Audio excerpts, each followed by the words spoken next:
This is Pixelated Audio, and you're listening to Kamen Rider Agito and Kuuga Wild Battle on the Sega Pico.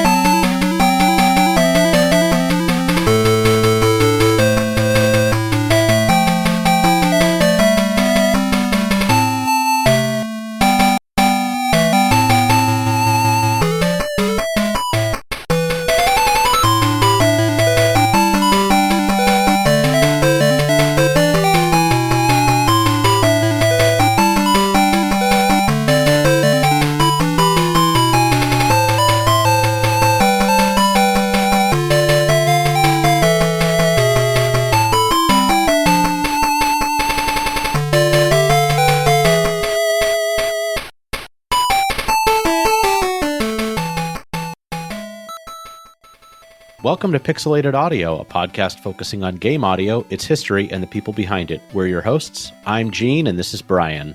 How's it going? Today we're going to be playing music and talking about Kamen Rider for the Sega Pico, also known as the Kids Computer Pico, something we haven't talked about on the show yet. We haven't played any music from it. It's got some cool things on it. It's also got some not so cool things on it, but we're here talking about it today. We picked the soundtrack just because, you know, it's PSG, it's fun, it's got some energy, and it's short, fun, sweet. That's about it. We've been looking for an excuse to talk about the Sega Pico for a while. We love digging real deep in the esoterica, and this is as good of a time as any. At least I think so. Right. That track we came in with was the title screen, which I believe is, I'm looking at the BGM notes here, and it's a combination, a medley of the Agito and the Kuuga theme. The latter is based on the TV show's opening theme, which was composed by Toshihiko Sahashi, widely known composer for doing various anime stuff, including a few games, dramas, musicals, Gunslinger Girl, Seed Destiny from Mobile Suit Gundam, Full Metal Panic, Kamen Rider Den-O, just Zippang. There's just a ton of different stuff. Now, as far as gaming goes, looks like he only worked on Blue Stinger for the Dreamcast. Yeah. Brian is saying that we can't talk about Blue Stinger on the show, so you'll have to stay tuned. But we'll come back to that one. You want to put the Christmas music, and so we're not doing that. I actually just recently played the game, and it is a trash fire of a video game, but it's so much fun. I loved it so much. Back then, it looked amazing. The people blinked and stuff. It was incredible. Well, we're not here to talk about that Sega game. We're here to talk about the Sega Pico and Kamen Rider.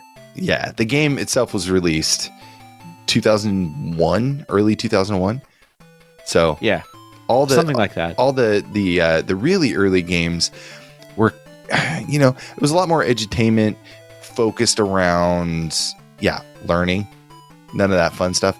And later on, they kind of just dropped all that stuff, and they're like, I'm just gonna make some games for it. And there ended up being like 250 something games for the Pico.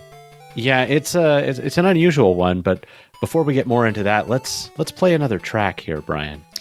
Yeah, this is the Agito theme, so let's take a listen.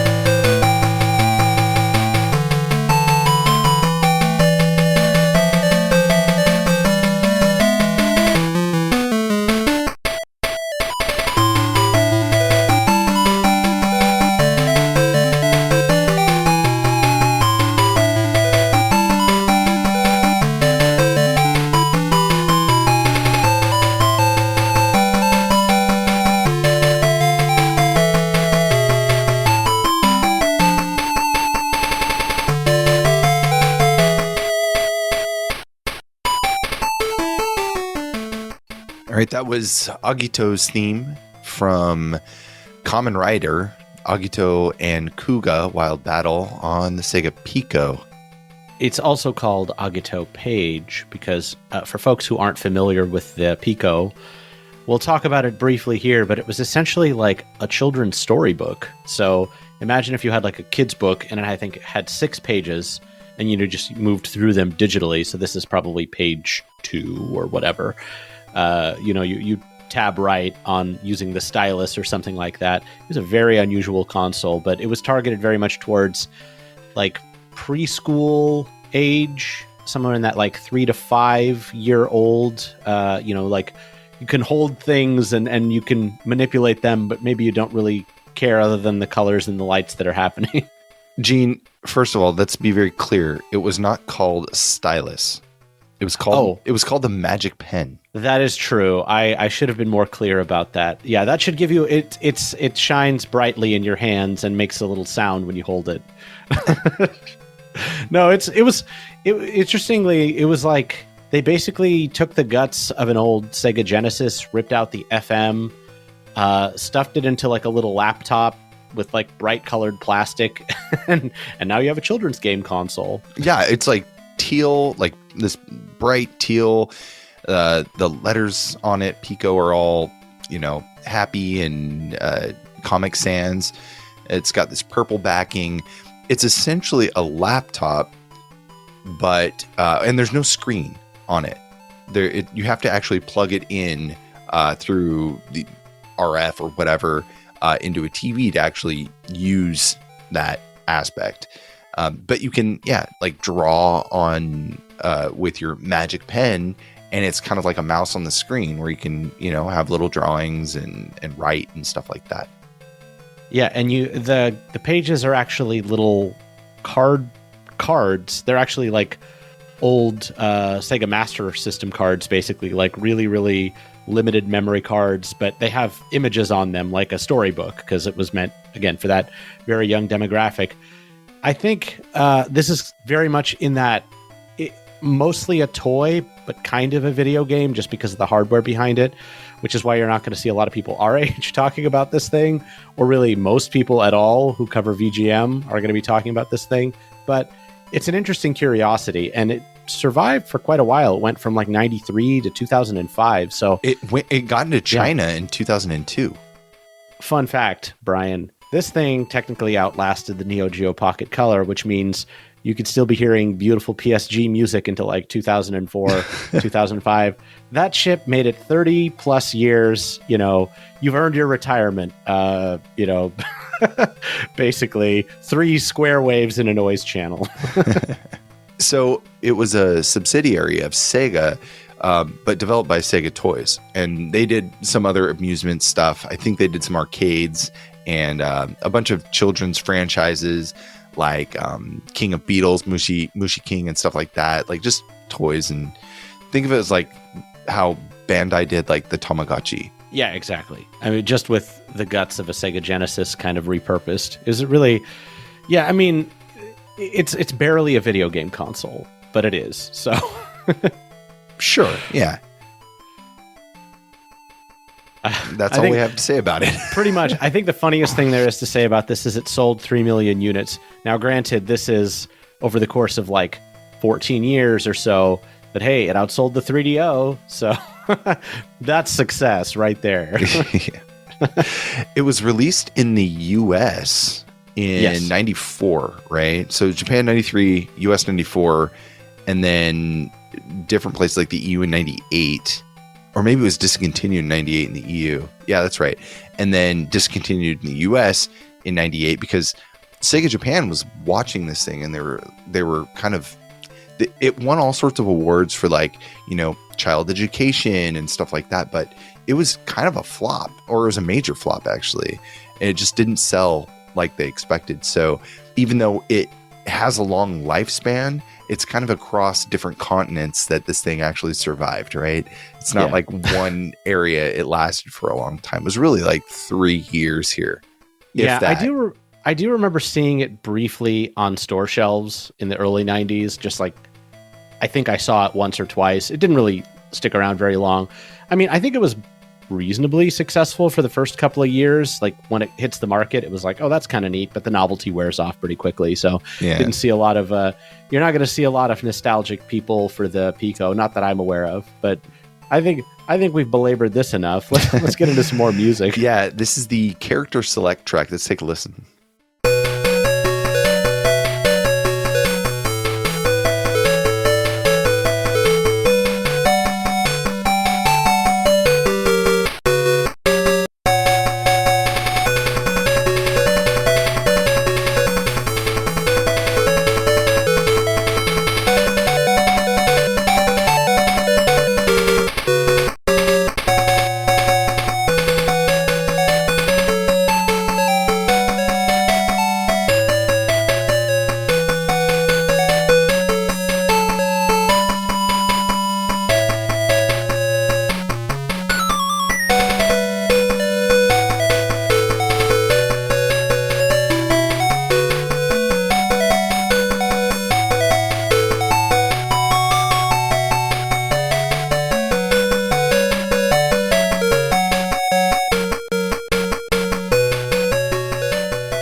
That was the character select theme from the Kamen Rider game for the Sega Pico.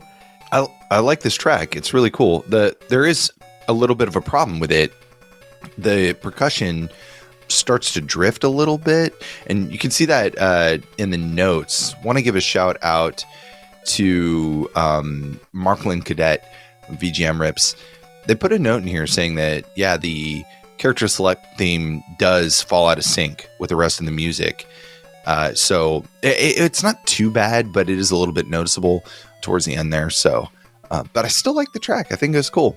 Yeah, honestly, so far, all of the compositions have been really great. I mean, the first two tracks, we didn't talk much about them really at all, but, you know, they're very triumphant, obviously, as you would expect from a Kamen Rider. I'm not super familiar with the franchise, but it's sort of, you know, like a Power Rangers or something where, you know, the hero saves the day, Ultraman. It's all kind of in that same, you know. Yep. Yeah. And it's very fitting. Like, if I heard this, granted, I probably would have been too young to really register it, but, you know, I feel like it probably would have been given the hardware, a pretty accurate representation of the kind of the feeling you get from the music in the shows. I think so. With the action and stuff of the game, it fits pretty well.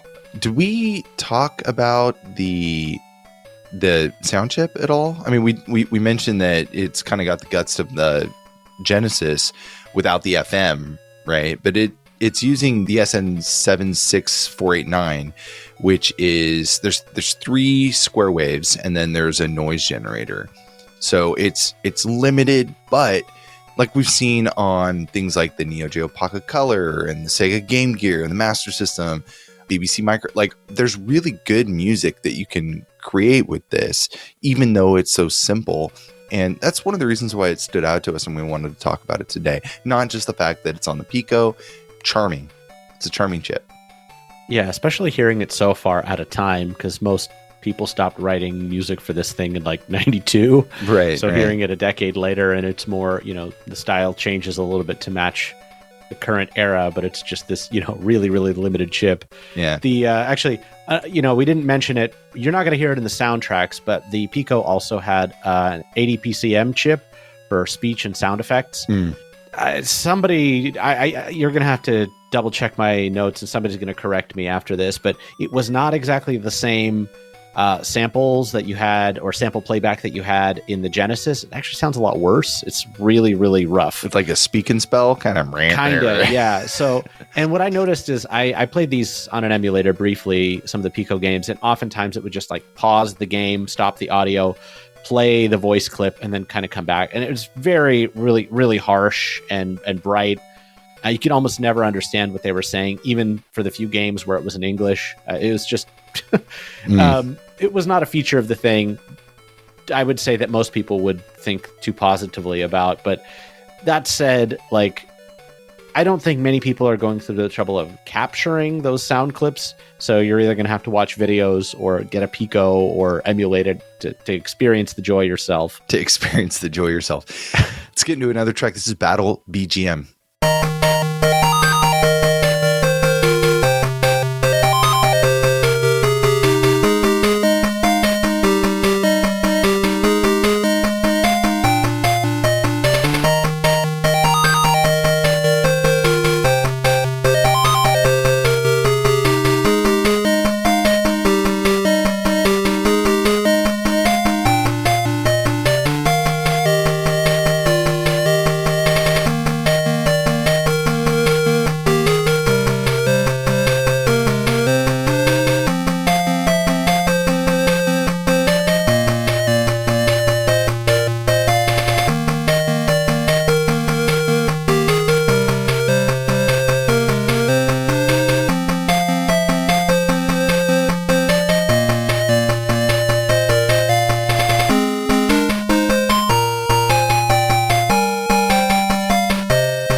was the battle music from Kamen Rider, Agito and Kuuga Wild Battle on the Sega Pico. Doesn't really give me a sense of battle at all. More of like a dance-off. It's a cool track. Maybe a staff roll too. Yeah. I really like this track a lot. Me too. It's a great example of, even as limited as it is, if somebody knows what they're doing with the hardware, they can really make this thing sing figuratively. Unfortunately, we don't actually know who that is. We have obviously some of the music was based off of Kamen Rider, the show, but records on Pico games are extremely sparse. If you thought records on old video games were hard enough to find, talk about a toy peripheral that, I'm just gonna say it right now. It was Barry Leach. Oh, definitely. Yeah, he definitely did the conversion for this one. Yeah, we'll shout him out in the notes. But we don't have an idea. Like, I saw on Sega Retro they dug into the ROM and all it said was essentially like the text, the name of the game, the year of production. I don't think Storyware games, as they were called on the Pico, really had anything resembling credits. So if somebody wants to step up and take credit for it, please do. But I don't think we're going to find that out anytime soon. It could have been a job for hire, like a contractor or something. It was developed by Arc System Works, so they could have just picked, anybody off the street. Any of those random, PSG musicians off the street. Anyways, we got some more music, but we haven't talked about the game, actually, and it's surprisingly really interesting. I haven't played it myself. I was watching a playthrough, and I was impressed by just how pretty it looks and how many options and mini games and things are kind of packed into this. This is a very short game, but it's like a one-on-one fighting game. So you're fighting against different opponents. All of a sudden you'll break into a motorcycle, vertical motorcycle. You're riding on a motorcycle collecting star power-ups. And then there's another mini game that is like a third person, almost like Gunsmoke, where you're shooting different enemies on the screen. It's very bizarre that they pack so much into this game. And I was really impressed by the output. Now, the Pico, there's not a lot of, the frame rate's not that great. The animation wasn't that great, but as far as like the colors and graphics and stuff, it looks really clean, and it's actually looks like it'd be a pretty enjoyable game to play. I mean, I don't know how many 4-year-olds are going to be playing this, but I mean, for some context, the earliest games, the ones that were more educational, like Richard Scarry's Busiest Day Ever game, were like multiplication tables, match the colors, they were very, very simplistic. So by the time you get to the late 90s, early 2000s, they leaned a lot more into, let's use a licensed property, specifically in Japan, because it was only in Japan and China, really. Let's use a licensed property. Let's make this a lot more exciting, more game-like. And so that's kind of what the back half of the Pico library looks like. So, even in the context of something that seems sort of silly, you still see that tendency of game developers to really push the hardware as much as they can, which is, given the context, is really, really cool and really, it's really compelling. There was only really a handful of companies that were developing games for the Pico too. It was primarily Sega Toys. There was a few like application, less game, but like Yamaha did some stuff for music learning.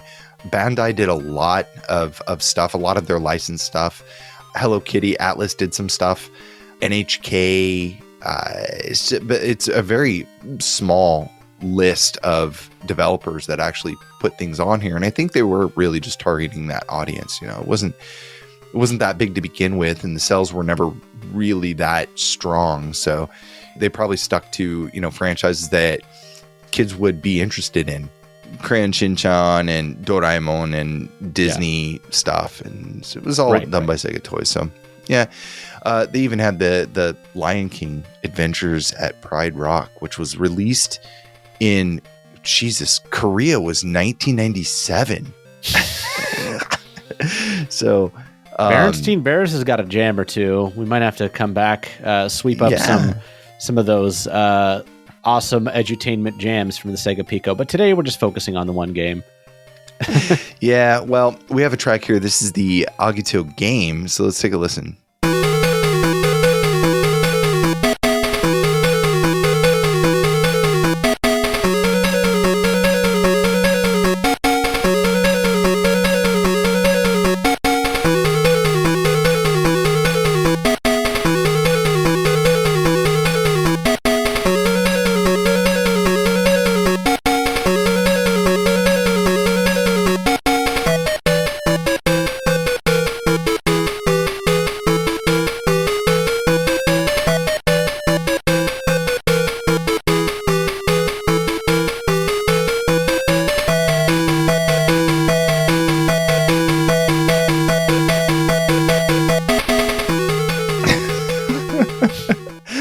That was the Agito Game theme.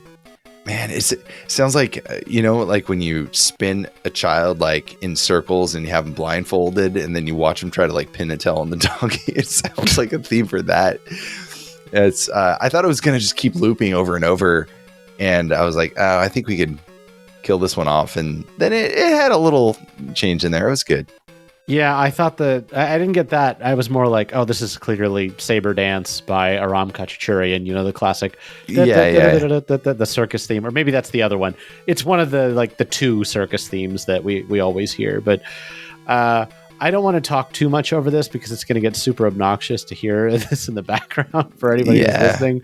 If you had any notes before we jumped onto the next track. No, this is Kuuga Page, Kamen Rider Kuuga. So let's take a listen.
That was cool.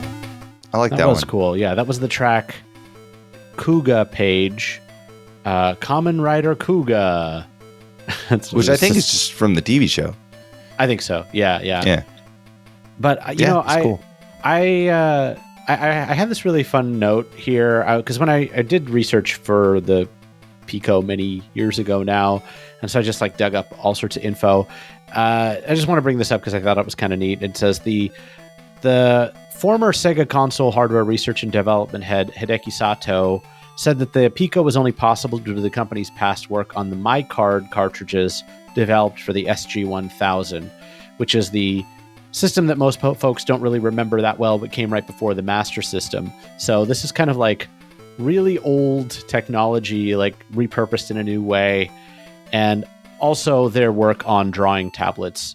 And the sensor technology that was used in the pad came from development on the 1987 game World Derby. So I think we always talk about Nintendo as, wow, they're taking old technology and putting it in a new spin on it. And I feel like we don't often talk about Sega that often as a toy or a hardware company. We talk about it as a game company, a system manufacturer, but they've got claw machines. Some of their early arcade games were these huge, elaborate mechanical games, The thing that keeps Sega still on the map today is a lot of their arcade machines. If you look, every time I'm in Japan, I see the Sega logo everywhere.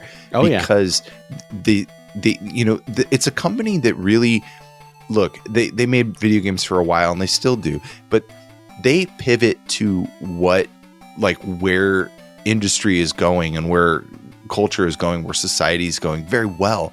And so they see amusement and entertainment, and they go that direction. So, a lot of their development and advances really are, like you were saying, outside of just the gaming, the console gaming that we see, or even the arcade gaming, right? Like the claw machines and the different gambling things that they've done for innovation, stuff like that. And Bandai's been there too, and Konami, but really Sega has paved the way for a lot of these things, especially, some of those really involved machines, like punching machines, you know what I mean? Like those of things.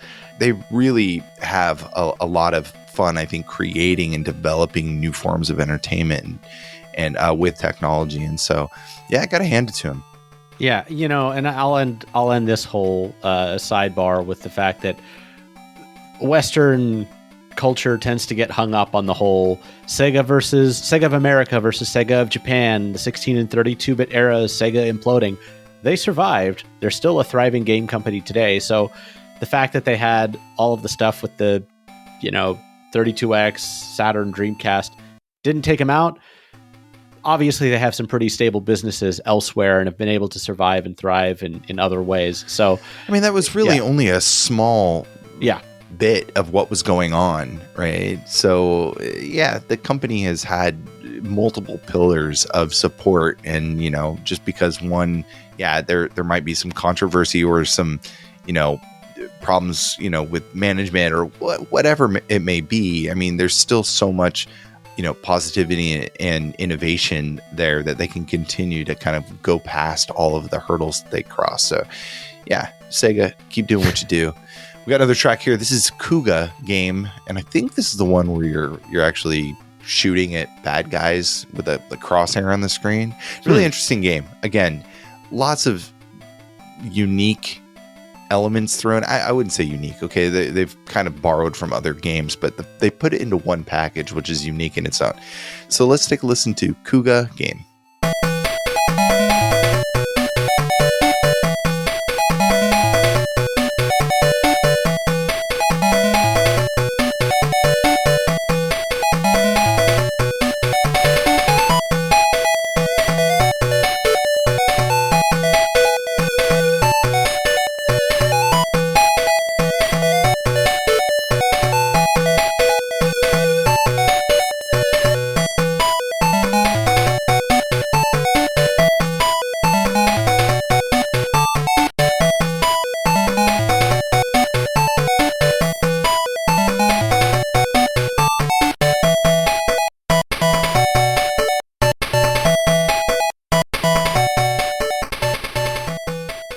That was the track Kuuga Game from the game Kamen Rider, Agito, and Kuuga Wild Battle.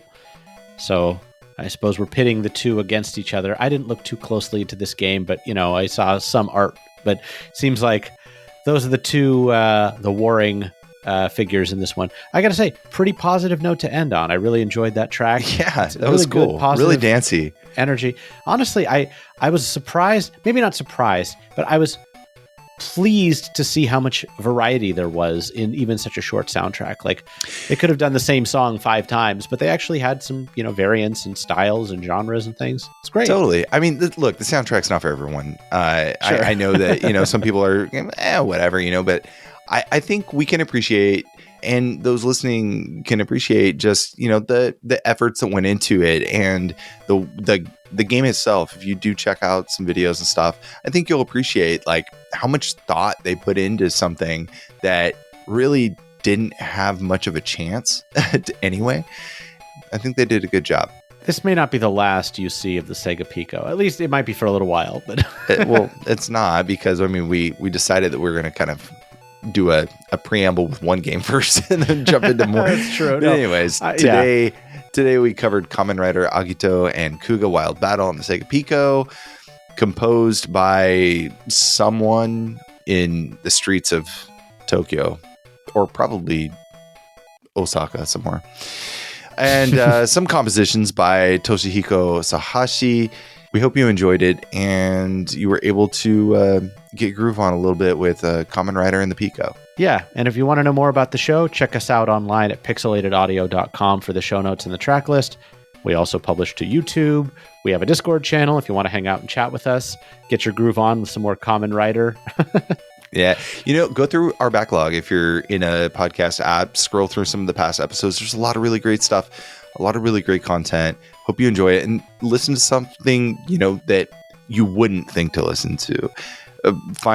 Scroll through and find a title that's like, I would never listen to this in a million years, not even on my radar. Listen to it. You'll be surprised. I think we pick out some pretty interesting music and pretty interesting topics to talk about for the show. So go back and take a listen. Anyways, thank you so much for listening. We'll see you back very soon. Gene, you're headed out to VGMCon. That's right. I'm going to Minneapolis. Sadly, Brian can't join me this time, so it's going to be me and a special guest host with me. But we're going to be talking all about music from the Midwest. It's going to be a fun topic. You're going to be recording that, right? We're going to have that as an episode. Yeah, I do plan to. So if you see it after this episode, I was able to successfully record it. Groovy. All right. Well, so actually by the time this episode's out, you'll be back. Hope to, yeah. Yeah. All right. Well, I hope you had a fun trip. Thank you so much for listening, and we'll see you back very shortly for our next episode.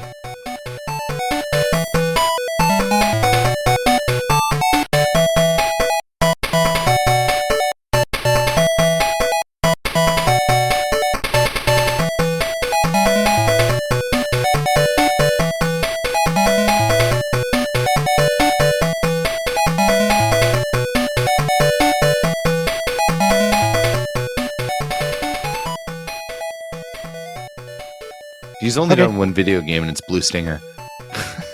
Who? Toshihiko Sahashi. Dude. Can I find an excuse to play the Christmas music in this one? No. Damn it. We'll have to come back to that one, because we missed it during the Christmas window. It's already April now. Yeah. Fair. All right.